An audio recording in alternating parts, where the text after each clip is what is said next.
All right, guys, welcome to the Buff Show. So today we have Pam Taylor with Overall Air. Thank you for joining us today. My pleasure. So this is awesome. This has been an episode that's been long overdue. We've done meth, we've done radon, but we haven't done mold and air quality and stuff like that. So Thank you for coming on. This is very important for both buyers and sellers. We deal with it a lot. This is going to be a very insightful episode. So can you tell us who you are and maybe a little bit of your background? Sure. Well, my name is Pam Taylor, and my husband and I started Overall Air about 13 years ago.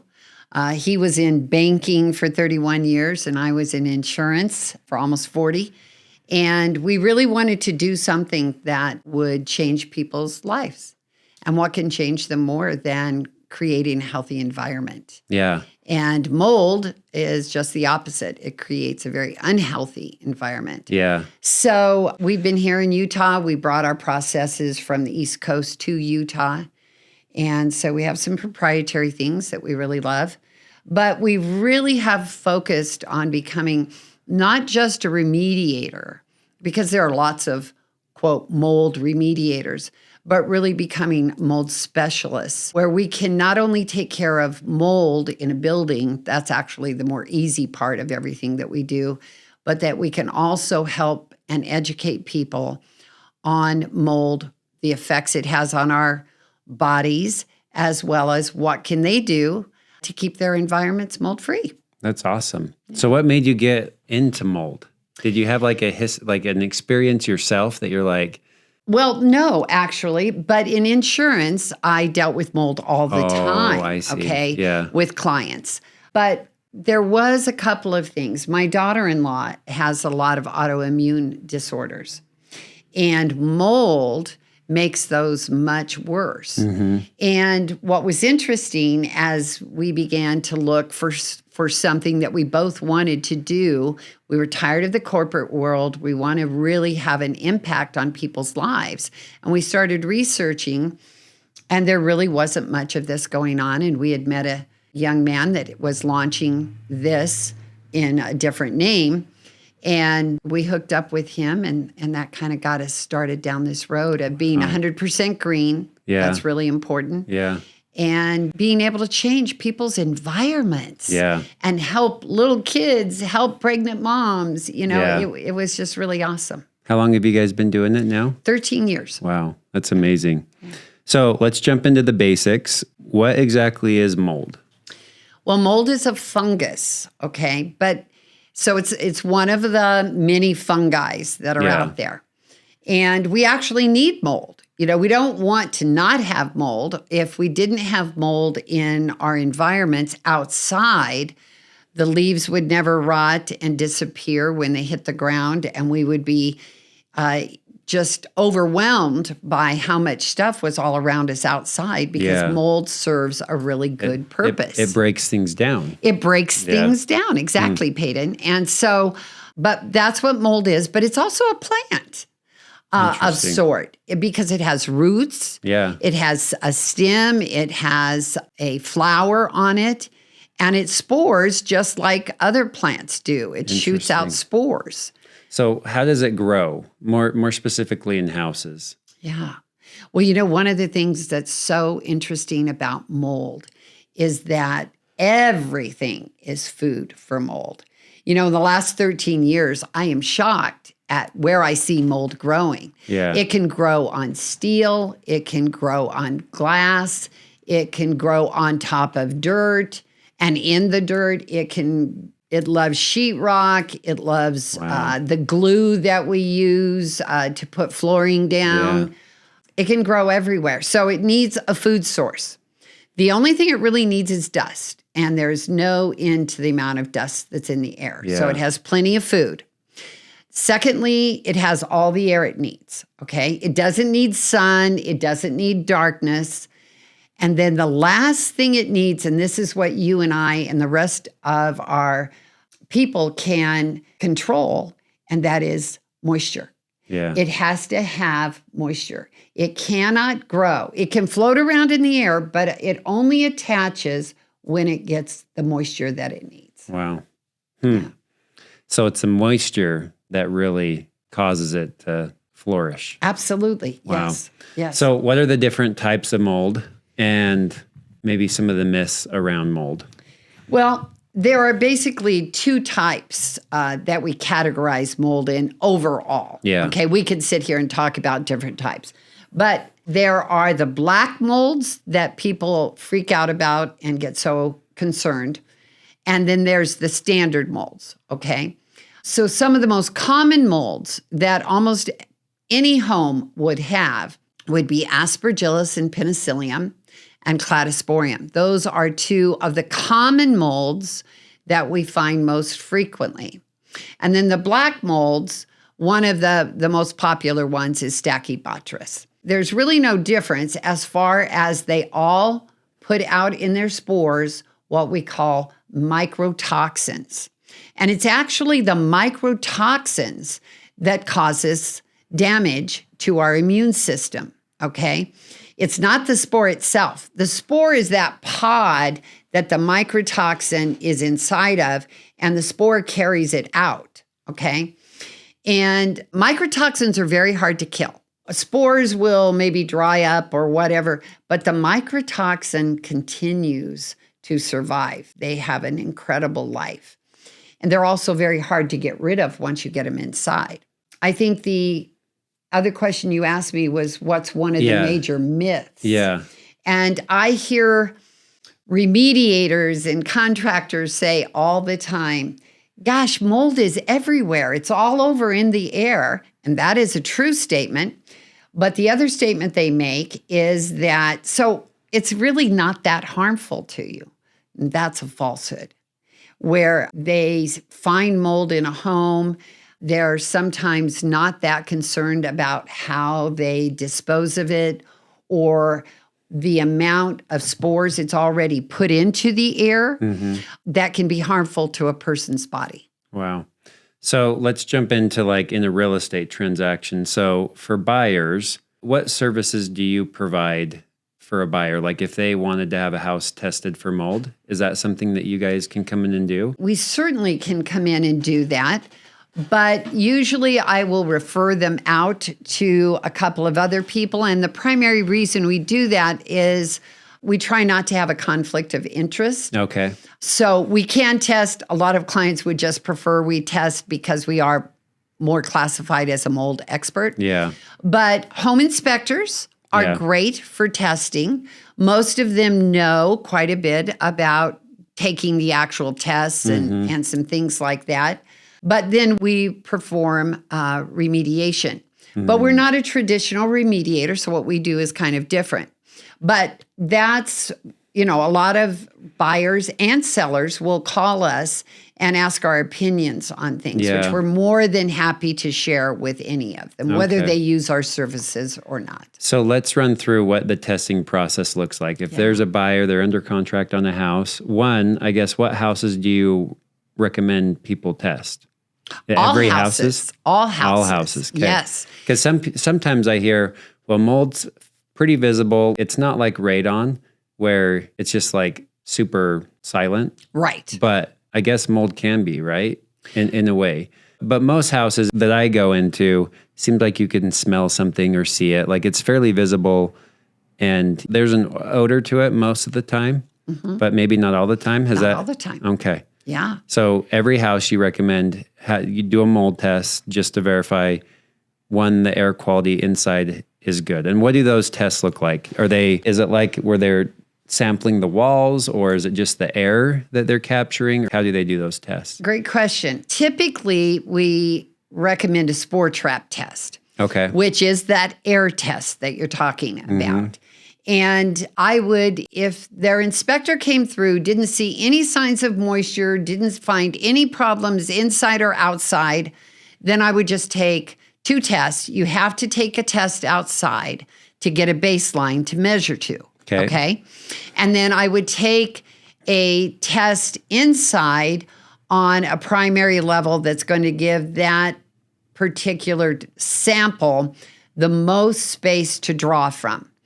A typical spore trap test will draw from 1,000 square feet.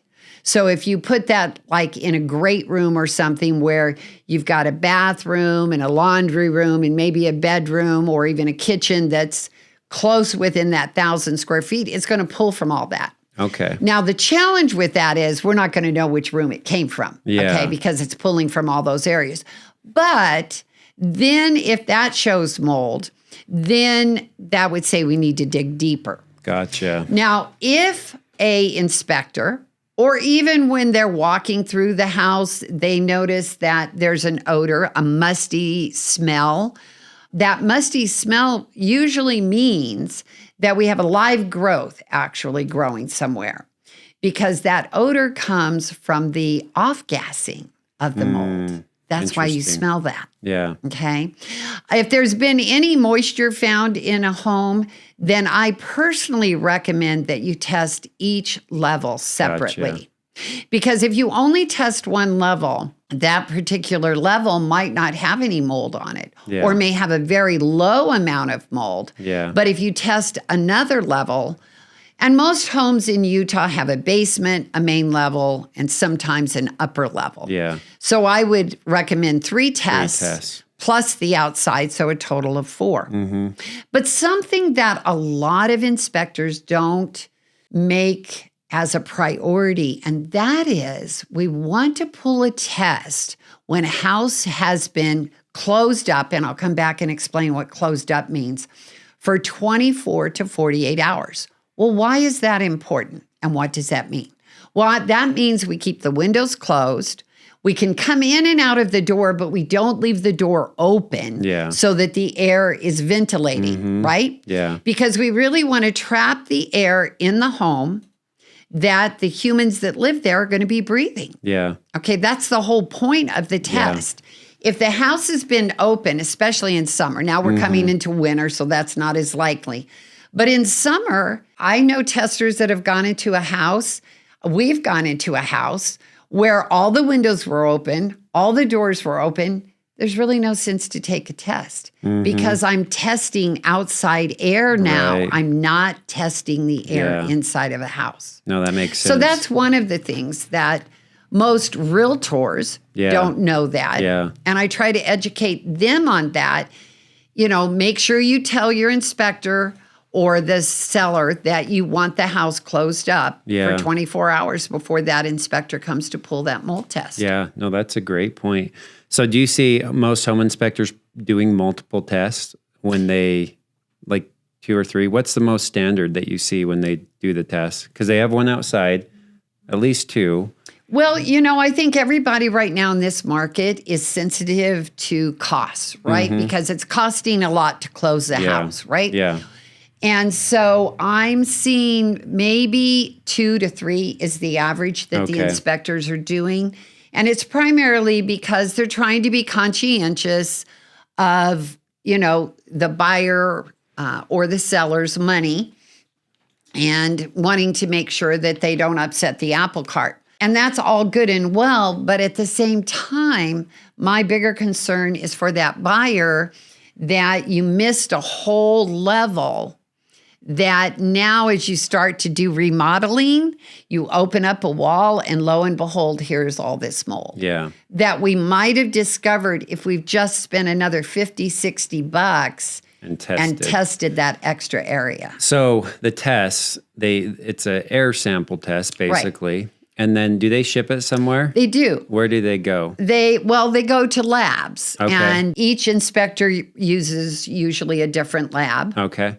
We use EMSL labs out of Tampa, Florida. Okay. And so they go down there. We like them because they have the highest level of analysts there. Gotcha. And quality.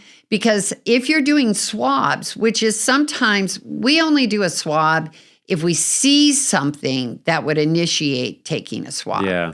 They're the only ones that we have found that can do quantitative. I know there are other labs, but most of your Utah labs don't do quantitative swabs. They just do a range. And so when you guys ship it off, what's the typical turnaround time? Because most buyers they're on the due diligence period. They're going to want to get it done pretty quick. Right. But what's the average? You take the sample to when you get it back? Well, we overnight all of ours. Okay. So if we take a sample today, we have the results tomorrow. Wow. That's and impressive. we don't charge that to the client. Okay. That's just our standard of excellence. But the average can range anywhere, minimum for most inspectors is 48 hours, up to 3 to 4 days before they get it back. What's the average cost for mold tests that buyers should expect right now? Wow, that really ranges, and depending on who you use. Yeah. Well, and that will probably change over time. So maybe let's not answer that. Okay. Because I've seen meth and mold and radon, like those prices always are fluctuating as things get more and more expensive. And that's true also with mold testing. But it's safe to say it's definitely recommended. Do it on every house. It makes sense. It's a cheap insurance to make sure that you're not buying something that's going to cost you a lot of money down the road. Or at least you've done all you can. Yeah. To make the wisest choice on your investment. Yeah. Yeah. Because there's no test that can guarantee we don't have mold in a house. Okay? Yeah. So you could still open up a wall, even if you tested. And at that particular time, the mold wasn't sporing and we didn't get very much. Yeah. Yeah. That's interesting. So, and then when you get the test back, what results are the buyers looking for or clients? Like, what are they going to see? I'm more familiar with meth and radon, where it's like radon's a level 4, that's a safe level, or meth's 1, what's safe? What's considered okay with mold? And like, what's Great that question. range? So if you go online and you say, what's the safe level of mold? You're going to get a whole plethora of different numbers, okay? But the EPA will not declare a level that is safe on mold. So how do we, as a buyer, that's hard. look at this test and say, is this good, is it bad? Yeah. That's why it's so important that you take a baseline.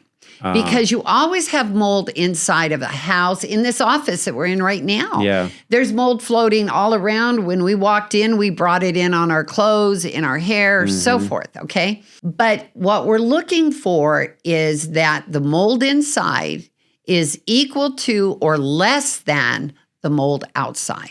When we start to get an elevated number inside, this is where a lot of remediators will say, if it's under 500, if it's under 1,000, you're okay. Yeah. Well, that's not true. And the reason it's not is you have a different immune system than I have. Yeah.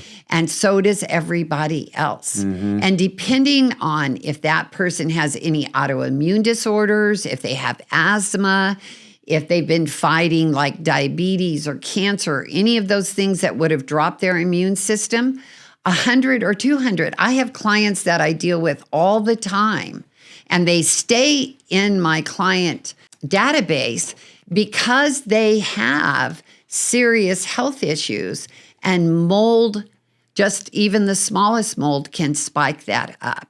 That's crazy. Yeah. So there really isn't a safe level, but that's what we want to use to measure. We use that outside baseline. So you'll get a baseline. You'll see what it is inside the house. Right. And typically it's baseline or higher, I would imagine, right? Well, no. Or can it be frequently lower? it's baseline or lower. Is it? If I tested 10 homes, this has just gone up. It used to be about a 50-50. Out of 10 homes that I test, 5 would be showing no mold, baseline level. Gotcha. Okay. And 5 homes would show elevated. But that has really gone up. We're now seeing about 8 out of 10. How come it's going up, do you think? Well, for a couple of reasons. One is building science. Yeah. Okay. We are making everything so airtight that when moisture enters like an exterior wall, and we're not even aware of it, it doesn't have a chance to dry out. It sits inside that interior wall and it grows. So that's one of the reasons. We're seeing building science is having an impact on more mold. Yeah. Which we thought was going to be just the opposite, and it's kind of backfired. Then we live in a state where we have a lot of snow, we have a lot of rain at certain seasons, and people don't think about what is hitting their foundations. And so we find downspouts are dumping right at foundations. Sprinklers are actually right up against the foundation, spraying. Yeah. And all of those things are creating moisture issues, especially after a period of time. That's a lot of it right there. So a buyer gets their report back. How do they know what is okay and not okay if they don't really have a baseline? Like, let's say it's a little bit higher on the inside. Is there a place they can go to research more about mold, or like, because they probably don't even have a baseline of where they're living currently, and it very well could be like, let's say the house tests positive for mold, where they're at could be higher. Most people don't know. I have not tested one of my houses that I've lived in, and I probably should. I find most people, it seems like meth and radon are most buyers always do. Mold is a lot less frequent. And I think that should probably change, where people are testing that more and getting more familiar with that. Yes.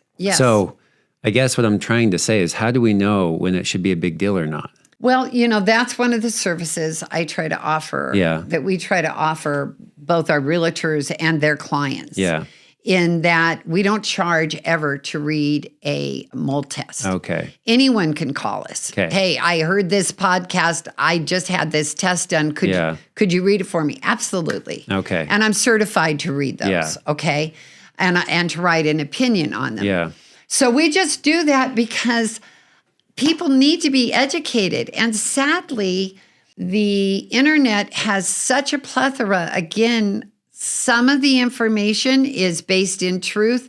Some of it's more based because they want to make a sale. And so it's really hard to go there and know, is this for real or is it not? No, I feel that a lot. It seems like whenever somebody brings up mold, I'm like, okay, this could be either like a couple $100 problem under $1,000, or somebody could come in and quote them $30,000, right?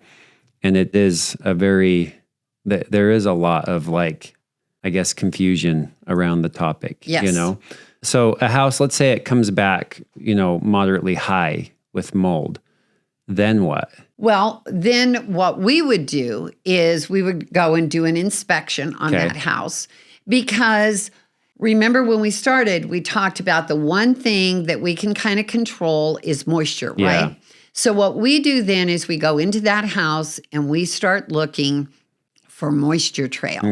Okay. Yeah. Now, remember, when that home inspector is doing their inspection, and they do a great job, home inspectors work really hard, but they've got over 150 items that they have to check when they're there for a few hours, okay? So certainly they're looking for moisture, they're looking for mold, but it's not at the top of their list because they got all these other things they have to find too. Yeah. So if the test comes back positive, okay, that there's mold in there, then at a level that they've called us, asked us, and we've said, let's take a closer look, and then you can make a decision. Then we go over, we start looking for moisture. If we find concerns where we see moisture trails or fingerprints, moisture fingerprints, then we dig a little bit deeper. And from there, most of the time, we do an inspection outside as well as inside. Yeah. Because with all the basements in Utah, that is frequently one of the places that we find the mold. Coming in. Yeah, the water. Because it's coming down that foundation, and where that basement floor and basement wall meet, that is one of the weakest points, as well as the corners and underneath the windows in a basement. Yeah. Those are always your weakest points, just from the building of the home. Yeah. So if, let's say, it comes back high for mold and you can't really find any places where you're seeing signs of water, do you have other tools that you can see what's going on behind walls, or how do you see without just ripping out the sheetrock? That's a great point. Yesterday, we were at a young couple's home that they had just bought a few months ago, and it is a condo, and it had been flipped. And she's very sick since they've moved in there. And I could not find, George and I both were looking all over the place for any kind of sign of moisture. Nothing. And yet the mold test had come back with several thousand count above the baseline that there's mold in that house. So when we've used our infrared, we have an infrared camera, we have high-end moisture meters that can tell us if there's moisture in a wall. But the point is this, mold doesn't stay wet unless it continues to get moisture. So perhaps the source that was creating the moisture has ended, but that mold patch or mold growth is still there. Yeah. And if they didn't remove that and or deal with it more directly, then it's going to continue to produce spores. Yeah. Okay. So in this case, we actually referred her to one of our mold dogs. Now, not when I say ours, I don't mean overall Air's mold dogs, but there are several companies that have mold dogs. Oh, wow. And they can see, they can smell things that we can't see with an infrared, that we can't find with a moisture meter because there's no moisture there. Okay. Wow. So a mold dog can actually come in and smell the mold, and they'll alert. They'll sit at the place where they smell the mold. Wow. Yeah. That is crazy. So they're going to bring the mold dog in the next few days, and then we'll analyze what the mold dog found. And then, so the mold dog, it'll point out, like, say it's in the upper bedroom by the trusses where the roof lines come in, and it was a roof leak and there's mold in there. Then would you guys just kind of cut out that sheetrock? Right. And so let's kind of go through the remediation process, because sometimes if there is mold, can the mold just transfer throughout the whole house and you have to rip out everything like meth, or is it more like contained and you just spot treat the certain areas? Or typically in Utah, it's contained. Okay. Now, we have another one of our branches in Florida. So we do a lot of hurricane homes down there. And unfortunately, by the time everything gets cleared so we can go in and start working on a hurricane home, it is spread throughout the entire home. So we do a total tear out on a lot of those homes. Wow. But rarely do we ever, I don't think I've ever done a total tear out on a Utah home. Wow. We have definitely torn out, an entire bedroom or an entire kitchen or bathroom because the water was spreading inside the walls. Yeah. And that's the way the mold would spread. The moisture has to be there. The moisture always has to be there if the mold's going to keep growing. Yeah. And so I like to say that we never go into a home and say, well, let's just rip out this whole wall and see what we find. So we have to have a reason. And if we absolutely can't find any reason, but we know there's got to be mold in this place somewhere, then we start making strategic cuts. And a strategic cut would be low because moisture runs down, right? So we would start usually at a base right above the baseboard or right at the baseboard, and we'd make a 1 foot by 1 foot cut or a 1 foot by 2 foot cut, opening up just 2 cavities to see what we can see. Yeah. And then if there's been moisture there, then we follow that moisture trail. Did it go down?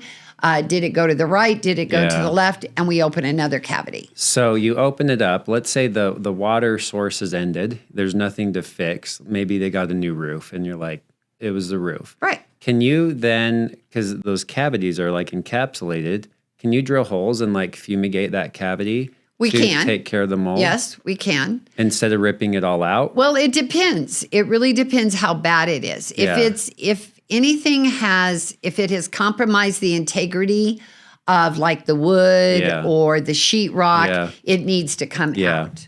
And sometimes the walls are so filled with insulation that even if you were to fumigate it, we can't get through it. It wouldn't go anywhere, basically. Yes, we did an attic just recently that had the insulation was covered in plastic, so it held the mold in it. So we had to remove all of those pods out of there. Wow. Those bats, actually, is what they're called. Yeah. And then then we went in, we treated all the mold because it was also in the wood from those bats sitting there. And then we treated all the wood, applied an special antimicrobial that we use. And then we put new bats in it that were breathable. Oh, okay. And that's really what's important. That way, if ever moisture gets in there again, because they're breathable, there's less chance of mold forming there again. So if you have a homeowner, let's say they find mold in the basement, bedroom or something, and they cut out the sheetrock and the walls, what if they go to Home Depot and buy some of the mold killer stuff?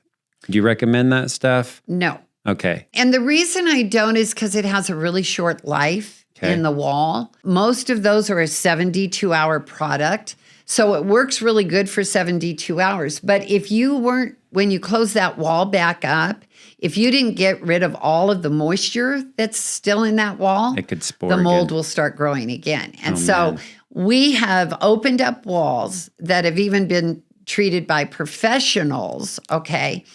And because they didn't get all the moisture out of the wall before they closed it back up, mold is just having a heyday in there. And it's actually growing right on top of the product that they use to kill it. So the mold killers, the bleach, that stuff's not... Definitely don't use bleach. Okay. Okay. And the reason, here's when you can use bleach. You can use bleach on porcelain because it's truly a hard substance. Okay. You can use it on glass and on some ceramic. Okay.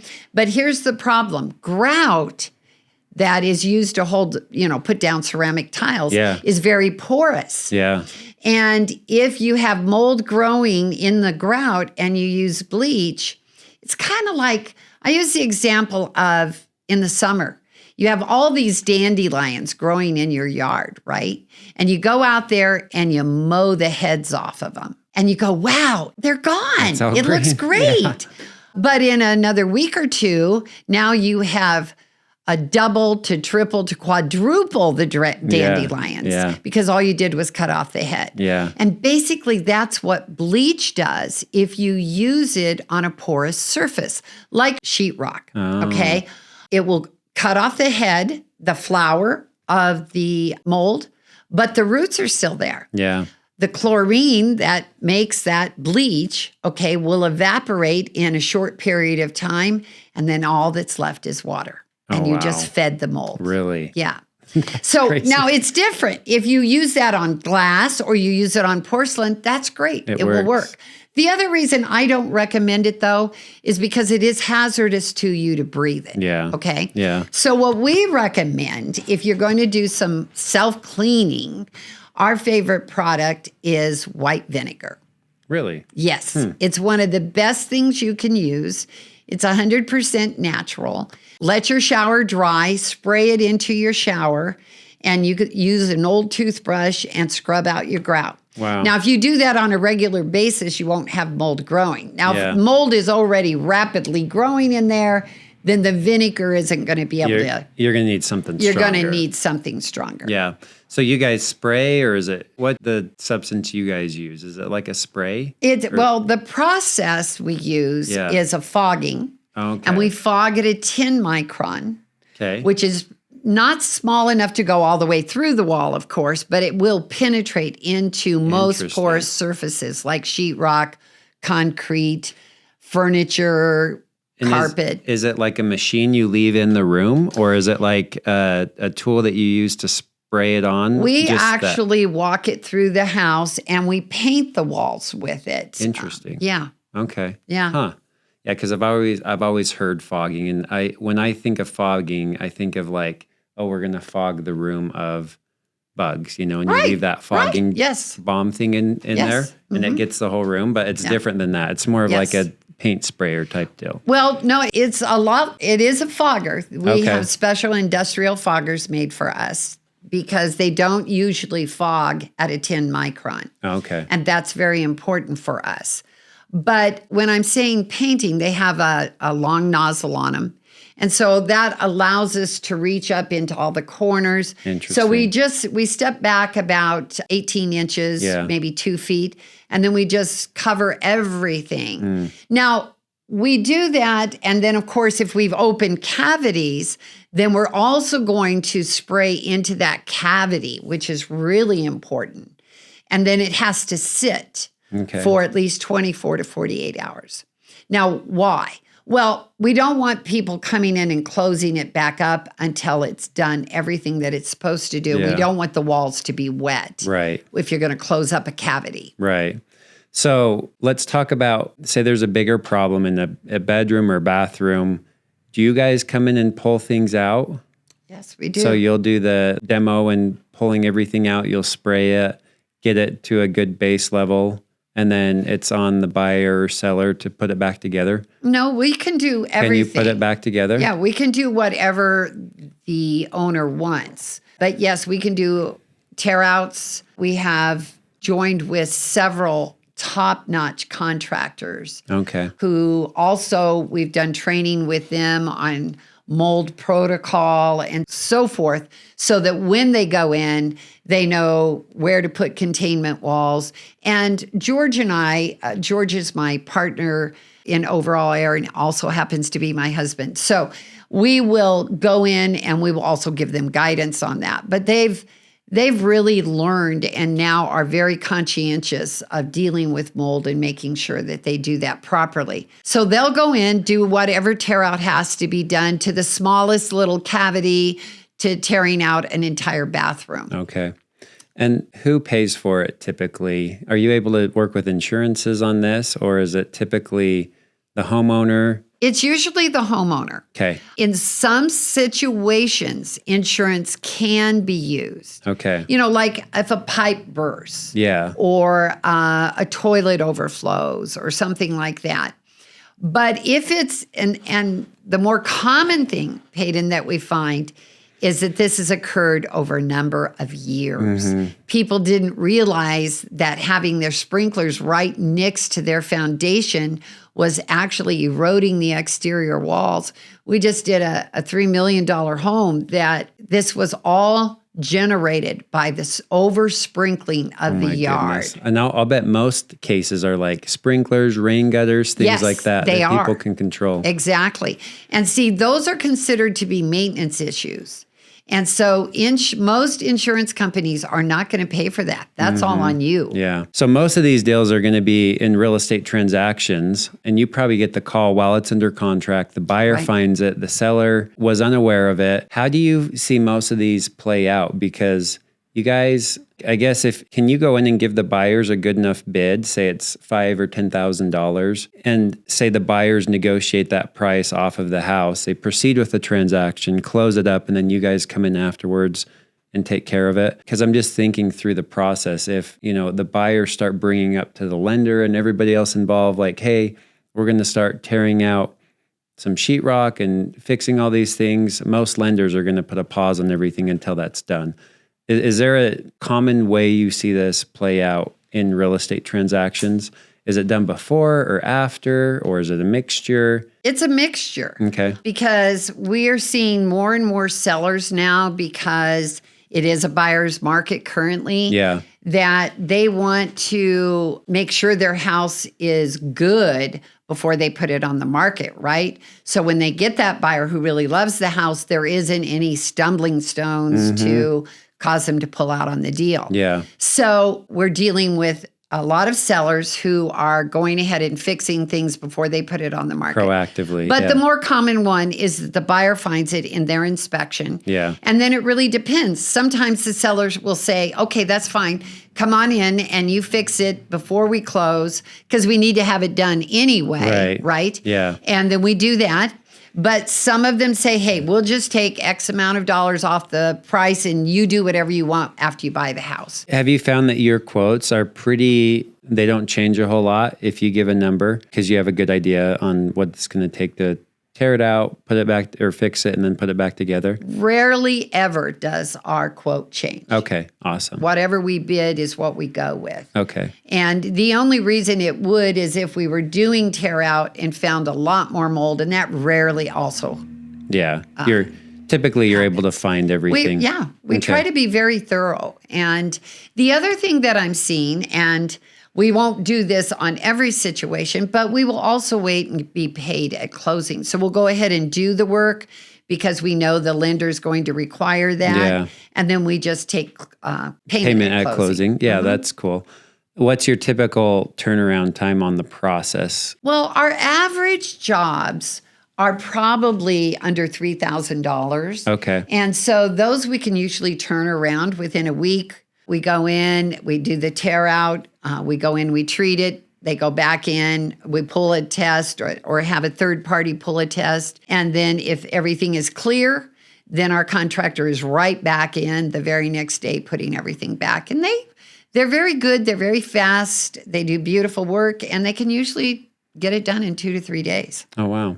So if you give somebody a bid, that includes your fee, the contractor fee, everything, and then you guys pay the contractor, or do they have to pay multiple people? Most of the time, they're going to pay the contractor themselves, but that will be part of our bid. Gotcha. But they'll pay the contractor direct. Okay. But all the testing and all the treatments and so forth, as far as ours, will all be in one bid. Okay. That's awesome. So as far as preventative measures on what sellers can do to take care of their homes, you've mentioned sprinklers is a big issue, downspouts, rain gutters, making sure roofs aren't leaking. Absolutely. That's a big one. Yes. I'm sure spigots on the outside of houses where sometimes those can freeze and have a leak on the inside. Another one that I've seen quite commonly is where bathroom vent fans exhaust into the attic.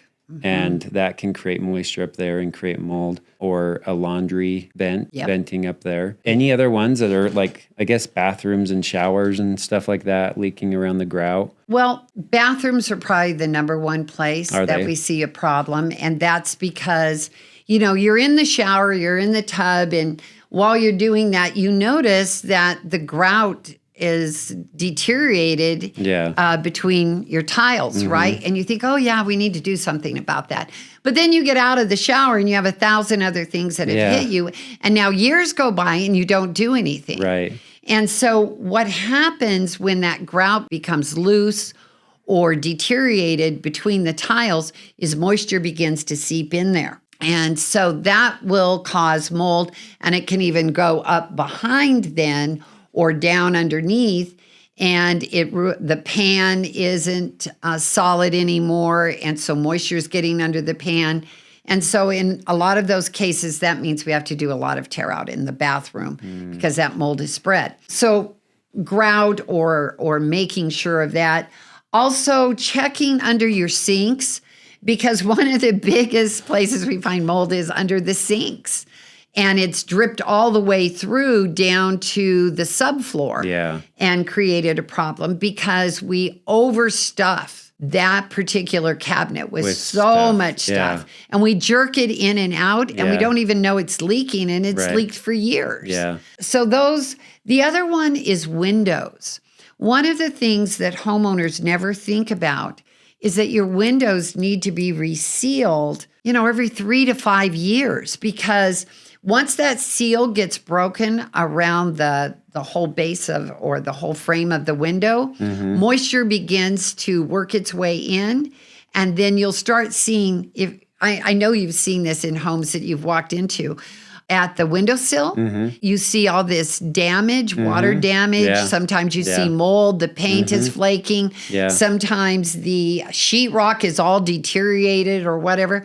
That's because those windows haven't been sealed. Wow. And the windows actually need to be sealed on the outside as well as on the inside. Yeah. So just recalking those, making sure they're sealed. Regular maintenance, If you're having water pulling up on concrete or around your house, eventually that's going to turn into a problem. Yeah, it'll get in. What sets you guys apart from other restoration companies that come in and do this type of work as well? Well, I think we always try to put the client first. And when I say that, it's not just a matter of getting the job done, but making sure that what we're doing is also educating them long-term, so that they know what to do in their own home and can maintain as close to a mold-free home as possible. So we do a lot of education on mold. We do a lot of research that has absolutely nothing to do with us, but that we share with our clients on products like air filtration systems that they can put in their home. We don't have anything to do with that, but we've done a lot of research. Special vacuums. I recommend only an Ulpavac. And the reason being is because it captures microtoxins. Just little hints and things like that they can do so that once we achieve at least a positive result in their home in making it mold-free, it won't stay that way. Yeah. We can guarantee that because we're gonna let the humidity get too high in our homes. That's the other thing that we talk to people about, is keeping your humidity at about 45, certainly no more than 50. We like to see it at 45. Gotcha. Because once it gets to 50, you have adequately created an environment that mold can attach and start growing. Are there any other products that you recommend for cleaner air inside the home? Air filters? I know you mentioned home air filtration system. Right. There's several that are whole home systems. I didn't bring those names with me, but one of the portable air filtration systems that I really, really like is Air Dog. And the reason I like it is when people have autoimmune disorders, they are frequently being attended to by a functional medicine doctor, which is very costly. I mean, functional medicine doctors do a great job, but it's more costly and they don't have any insurance that will cover it because medical insurance won't cover that. Right. So the reason I like the Air Dog is it will capture the microtoxin, but it doesn't have filters that you have to replace all the time. The average filter on a basic air filtration system is $100, and you should be replacing them every month. Oh my gosh. And that adds up. Yeah, it adds up really quick. So there's that product. I like the Sonic Opalvac. It's about $350. So it's not, I mean, I think that's a high price. Yeah. But for what it does, it's a good price.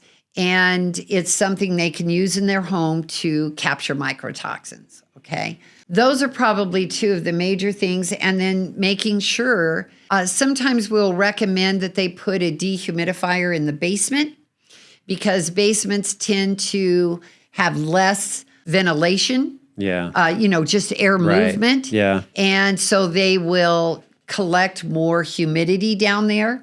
And so putting you can buy them off Amazon. Yeah. A dehumidifier down there will help you to keep mold out of the basement. Yeah, that's interesting because it seems like everybody wants the humidifiers, right? Yes, and they we're putting do. those into our homes when in reality we might need to dehumidify the air, which is interesting. Are there areas when you take base mold samples outside that you just notice are way higher, like right here in northern Utah? You mean as far as just like a generic area that's like, whoa, this area tests high in mold in general? No. They're all pretty similar. No. Well, they're certainly spread out. I mean, sometimes, down in the valley because the water table is much higher there. We'll see more mold in those basements or on their lower levels, or even sometimes in their attics because they are running a humidifier also, and so all that moisture is just going up into the attic because it's warm. Yeah, and now they've got a moisture issue up there, and they have mold there. The other place that I would say is up in the mountains or higher up on the bench. Because they get more snow, they get more ice damming, things like that. Are there any other tests or services that you guys provide within your company other than just mold, or is mold the main focus? We really have focused and specialized on mold and odor. We do a lot of odor homes where there's been nicotine and someone really likes the home, but the person that owned it before smoked in it for 20 years. So we can clean those up. What's the process for that? Is it ozone stuff? And we do use ozone. Yeah. We use, again, all of our products are live enzyme based. Gotcha. And they're all either I don't like to say plant-based. We use thyme, THYME, and we use a citrus extract product that are all proprietary. And then we also use an odor product that is enzyme-based because most odor, it's a protein that is producing that odor. So we need an enzyme that's going to eat that protein. And break it down. Yeah, and break it down. How about like pet odors and urine and stuff like that? We're doing a house right now that had 48 cats living in it. And you don't have to rip out the subfloor? Oh, no, you do. Do you? You do. Okay. You have to rip out a lot of things. with animals. And usually with pets like dogs and cats, if they've lived in a home, we usually require that they remove, we'll remove it for them if they wish, but we want the pad and the carpet pulled out completely. Because what happens when you have multiple pets and they've been living in that house for a long time and they've been urinating, that's gone all the way to the subfloor. So we have to pull out the carpet, the pad, to get to the subfloor so we can get to the root of that source of And do you smell. find that you have to rip out the subfloor in a lot of cases too? Sometimes. This one with the 48 cats, that's one that areas of the subfloor have been so bad that we've had to tear out that. I had a weird house. This is a while ago, but they had, I don't know if it was cats or it probably had to have been dogs, but for some reason the animals were peeing in the heat registers. Yes. And they had rusted through. It was wild. Wow. My clients ended up backing out because they're like, man, we got to do subfloor and HVAC in this. It's crazy what you run into. It is. And the damage that pets can do is, we did one house that was down in the valley where this person had pet squirrels, they had rats, they had cats, and not only did they damage that, but they actually got into the walls and they got in between the like the squirrels that they had, the pets. Yeah. I'm not sure they were really pets, but they seemed to think they were. Got in between the subfloor on the main level and the ceiling in the basement. So we had to gut all of that because they had been there for years. And of course, there were feces and urine and they had nested. And we do see rat houses here where, someone has lived there a long time, haven't maintained anything, and they have rats that have gotten really bad in the house. And rats won't stay just, they get in the walls, they get in the ceilings, and then they nest. And we have to gut that all open, suck out all the insulation, and start from scratch. It seems like, from what I'm hearing, is a lot of the issues, obviously with pets, and mold as well, is just deferred maintenance. Like if homeowners could really keep an eye on their sprinklers, their gutters, their showers, making sure the grout's sealed. I'm sure, I don't know the timeline of how often that should be done, but probably every couple months or so, and just sealing everything up, making sure it's watertight and good, and monitoring stuff. Yes. Because if you see, water coming in through windows, you can caulk it and then you're set for another 3 to 5 years. So most of it's just maintenance. It is. And it would save people a lot of grief and headache down the road. No, you're exactly right, Paden. It is, most of the mold and odor issues end up becoming a maintenance problem, and they just haven't dealt with it. Yeah. And as busy as our society is today, I think that's why, another reason why we're seeing more mold turning up is because people aren't being able to, or aren't making the time, I guess, to spend time on their homes.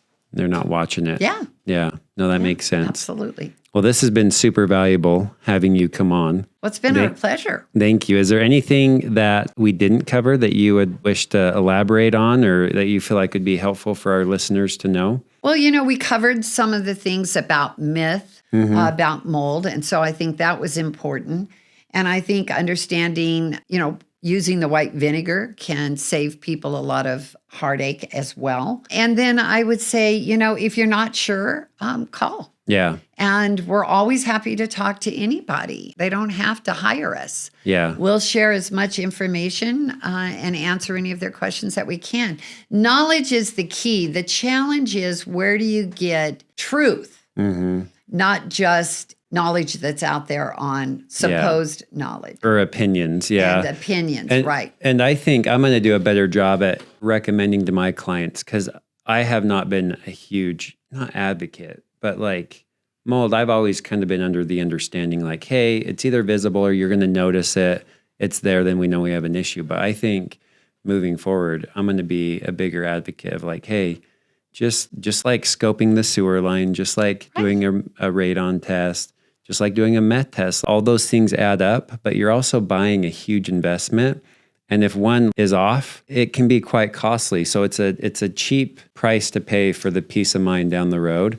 And I think mold is definitely something that people should be having checked out and being aware of and having more knowledge around. So I appreciate you coming on, and we can definitely shoot this podcast out and share it with more people. I think this will be a valuable resource for people. And I'm sure we're going to use this a lot when people have a house that comes back positive for mold. We'll be able to send them this, and then they can connect with you and kind of run from there. So, well, that's great. You know, the thing is, we want people to make wise choices. And to do that, they need informed decisions. Yeah. And realtors play such a critical part in the buying and selling of homes, because you are a home specialist. Not that you know everything, but your recommendations are so important.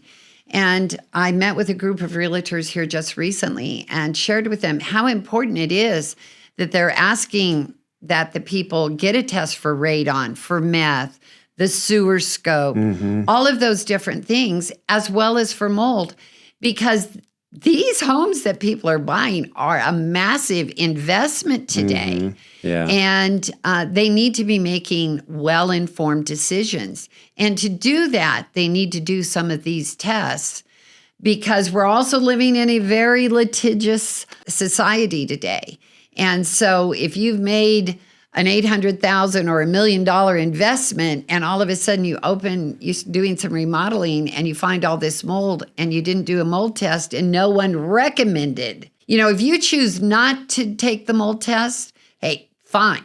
But at least as a realtor, as a home specialist, asking the people to do these tests is the right thing to do for you. You're doing your due diligence with that client and advising them wisely. And I think people need to listen. Yeah. It's not something you want to skimp around and try and save money around when you're investing so much money. Because I have numerous, deals. And in fact, a house we just bought up in Eden, we were renting it out, and I had a tenant text me that was living there, and he's like, "Hey, there's a mushroom growing out by the carpet." And what had happened is there was a frost-free spigot on the outside of the house that in between the valve and where you turn it on. So if it turned on, it would leak inside the house, but if it was turned off, it wasn't leaking.